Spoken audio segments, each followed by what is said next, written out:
It's not on you, Daryl. You've been back with us here now. That's everything.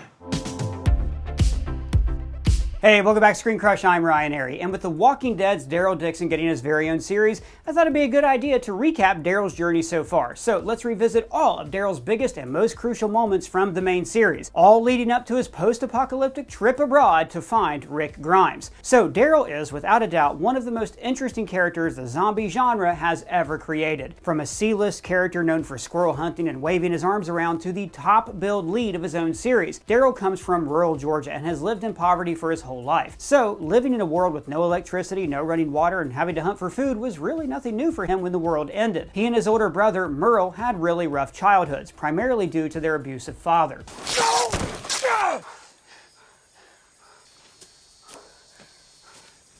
I didn't know he was... Yeah, he did. And throughout the series, we've heard Daryl talk about his life before the apocalypse. Never eaten frozen yogurt. Never had a pet pony. Never got nothing from Santa Claus. Now, when we first met Daryl, he's introduced as a hot-headed, rugged loner. And despite his brother being a massive jerk, Daryl's still very loyal to him. Despite Daryl's independent nature, his trauma resulted in him having an unhealthy connection to Merle because they were really all each other had. It's always Merle and I before this. So, a few weeks after the zombie outbreak happens, we see Rick Grimes arrive in Atlanta. Rick Grimes? And there, he meets Merle and is forced to cuff him to the roof of a building. You got something you want to tell me? Your brother was a danger to us all, so I handcuffed him on a roof, hooked him to a piece of metal. He's still there. Now, while unfortunate, this entire incident with Merle was crucial to Daryl becoming the Daryl that we know and love. Had Merle stuck around, he would have likely continued to be a bad influence on Daryl. It was also Rick's willingness to go back and save Merle that proved to Daryl that Rick was a good man. This mission they embark on to return to Atlanta and save Merle showed Daryl that he could trust Rick. And what's sad is that this was likely the first time Daryl ever trusted anyone, including his own brother. And that's why we're looking forward to the new Daryl Dixon show. Daryl's always been one of the most dynamic characters on The Walking Dead. He evolves. The traumas of his past change him in the future. And The Walking Dead Daryl Dixon looks like it's going to be his story of redemption. That's why we're proud to have them as a sponsor on this video. The show's going to continue Daryl's journey, but moving to the new location of France is going to show us a corner of the Walking Dead universe that we've never seen before. Personally, I'm looking forward to seeing this Atlanta redneck learn some words in French. So all we know from the show is what we've seen in the trailers, but it looks like it's going to be an epic journey showing Daryl in a foreign land trying to find his way home. But because it's Daryl, he's also trying to find home and himself as well. New episodes are going to air every Sunday on AMC and AMC Plus starting on September 10th. Now, I subscribe to AMC Plus. It is a great way to watch shows that I couldn't find anywhere else on streaming, such as another one of my favorites, Mad Men. So, to make sure you're ready to watch the next chapter in Daryl's story, click our link down in the description. Now, when they arrive in Atlanta, Merle is gone, and all they find is his severed hand. After saving Glenn from an abduction and their big encounter with the CDC and Dr. Jenner, Daryl temporarily falls back into his loner mentality. But when Carol's daughter, Sophia, goes missing, Daryl goes above and beyond to find her. He spends all day, every day, using his tracking skills to comb the woods to search for her, and he almost loses his life. Listen to me, Olive Oil. I was out there looking for that little girl every single day. I took a bullet and an arrow in the process. Don't you tell me about getting my hands dirty. But when it's revealed that Sophia's undead corpse was in the barn the whole time, Daryl takes it really hard. If you spent half your time minding your daughter's business instead of sticking your nose in everybody else's, she'd still be alive. Now, even while Daryl was living as an outsider on the outskirts of the Green family's farm, he was still surprisingly able to see things that the others couldn't, such as Shane. Daryl saw Shane for who he was long before everyone else did. Well, except Dale. Dale was on to Shane and his betrayal first. Now, speaking of Dale, his death scene was a crucial moment that is often overlooked in the character development of Daryl. Upon Dale's death, it's Daryl who steps up to the plate to put him down. Sorry, brother. Now later, Rick mentions this incident to Daryl. That thing you did last night. Ain't no reason you should do all the heavy lifting. This line about Rick not having to do all the heavy lifting is meant to signify Daryl's transition from an outsider to a full participating member of the group, as well as Daryl's ascendance to Rick's right-hand man. You're my brother. Now, this connection between Rick and Daryl is very special. Before the apocalypse, Rick and Daryl were on opposite sides of the same coin. Rick is an ex-sheriff's deputy, while Daryl spent most of his life running with the bad crowd and surrounded by drugs, crime, and unsavory characters like Merle. What you doing down here? Yeah, just looking for a little crystal, man. But with the world flipped on its axis, a strong bond between characters like Rick and Daryl becomes possible, even necessary, especially with an ex-cop like Shane, Rick's best friend, betraying Rick and trying to murder him. Not only did Daryl replace Shane as a friend and confidant to Rick, but he also helped to fill the shoes of Dale as a moral compass for Rick's group. We should bring him in. Well, like this guy. No, not this guy. Now, as the apocalypse wages on, Rick lost a lot, and with every loss, Rick changed. He became cold, isolationist, brutal, and cruel. And it was surprisingly Daryl, of all people, who was able to keep Rick on the righteous path. We have to do it today. It has to be quiet. Just ain't us, man. It becomes clear that Daryl was always a good man, but it wasn't until he found a family in Rick and the others that he felt he could be his true self. But then, worlds collide. Daryl's old life and his new life meet head to head when he's reunited with Merle following the arrival of the governor. Brother against brother. Winner goes free. Season 3 does a phenomenal job of showing the bond between these two brothers, causing Merle to question his commitment to the governor, the man who saved him in Atlanta, but who Merle knows deep down is a monster, a lot like his own dad. The return of Merle causes Daryl to butt heads with the group. Merle's blood. No, Merle is your blood. My blood, my family is standing right here and waiting for us back at the prison. Now at Woodbury, the two are finally reunited. This is actually the first time we see the characters on screen together, apart from Daryl's illusion of Merle in Season 2. Won't you pull that arrow out, dummy? You can bind your wound better. Now when the governor pits Daryl and Merle against each other, their brotherly instincts kick in and they fight their way out together. Just follow my lead, little brother. We're getting out of this. But when Rick, Daryl, and Maggie understandably refuse to allow Merle to come back to the prison with them, Daryl decides to leave with his brother. You're just gonna leave like that? You did the same thing. And what do you want us to tell Carol?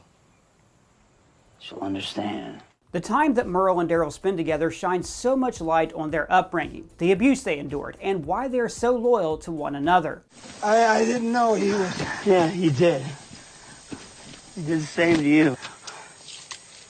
That's why you left first. Now, while for most of Daryl's life it was Merle who influenced Daryl, after the reunion it winds up being Daryl who influences Merle. Daryl helps to guide Merle down a path to redemption, a path that also unfortunately leads to Merle's demise. Merle's death was one of self-sacrifice, a sacrifice that was accompanied by a refusal to hand over Michonne, and a solo mission to take out the governor. Merle's sacrifice allows Daryl to finally be able to close a chapter of his life that had haunted him for years, and being able to close that chapter helped push Daryl into his new role as a team leader. As Rick retreated from his role as leader so he could focus on raising Carl, Daryl took on new responsibilities, such as bringing in lots of new people to the prison and single-handedly scavenging food to feed everyone. But she needs formula, and soon or she won't survive. Nope, no way. Not her. We ain't losing nobody else. I'm going for a run. Now, of course, things couldn't stay good forever, and in typical Walking Dead fashion, Daryl was met with like all new trauma. Following the governor's final attack on the prison, the entire place was overrun with walkers and the group was broken up. Daryl and Beth escaped together. We gotta go, Beth. We gotta go. Back in the woods with no place to lay their head, Daryl of course finds himself right at home. But you can tell by his demeanor that this return to bare-bones survival is dredging up some old feelings and past trauma. After Beth is able to get through to Daryl and convinces him to have hope again, just like that, everything blows up all over again. Beth is kidnapped by a group of survivors from the city, and more on them in a bit. Now Daryl is once again alone, and he falls back in with the bad crowd, the Claimers. Why hurt yourself when you can hurt other people? Now, thanks to Beth's ability to pull Daryl back to the surface following the fall of the prison, Daryl does not lose himself under the influence of the Claimers. In fact, Daryl chooses to leave the group. That is, until he realizes that the man the Claimers are chasing is none other than Rick Grimes. You're gonna let him go. These are good people.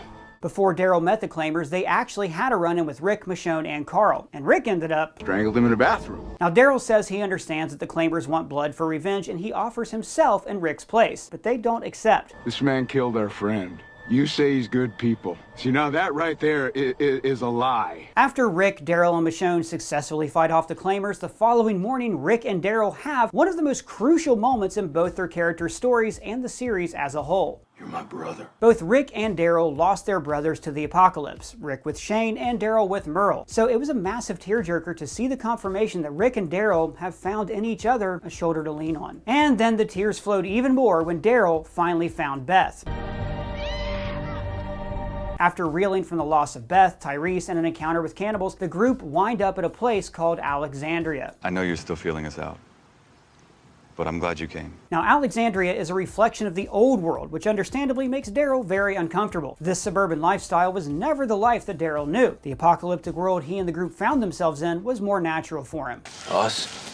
We don't need to be lucky. As the rest of the group began to assimilate with the old world style of Alexandria, Daryl once again found himself on the outs, back to his loner roots. Can you tell the difference between a good guy and a bad guy?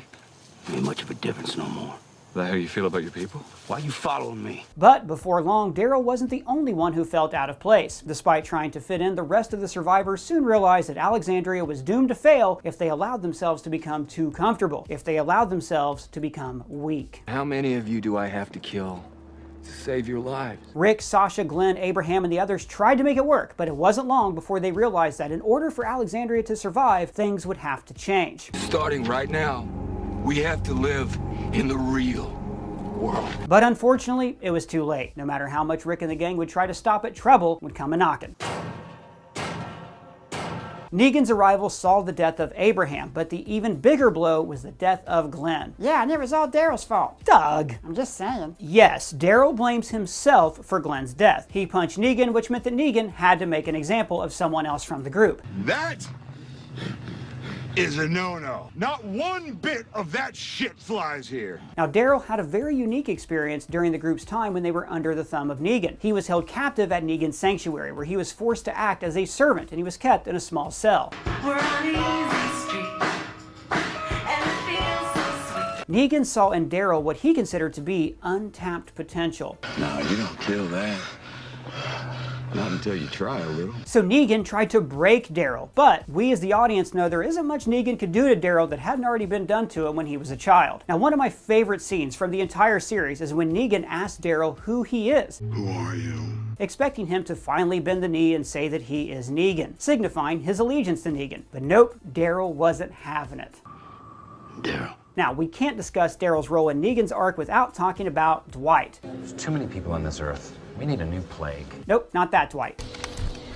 Still getting the hang of her. So yes, the Daryl character was not in the Walking Dead comics. He is a completely original character. But after the show's popularity, the comics introduced a character called Dwight, who shared a lot of similarities to Daryl, specifically their use of a crossbow. I'm getting the hang of this thing. So, to see these two characters finally meet on screen was a real treat. The character of Dwight served as a reflection of Daryl and what he could have become had he not had the support of characters like Rick, Beth, and others. One of my top guys. I think you can be that guy. Now, during the war with Negan, Rick and Daryl butted heads on battle tactics. We blow open the sanctuary.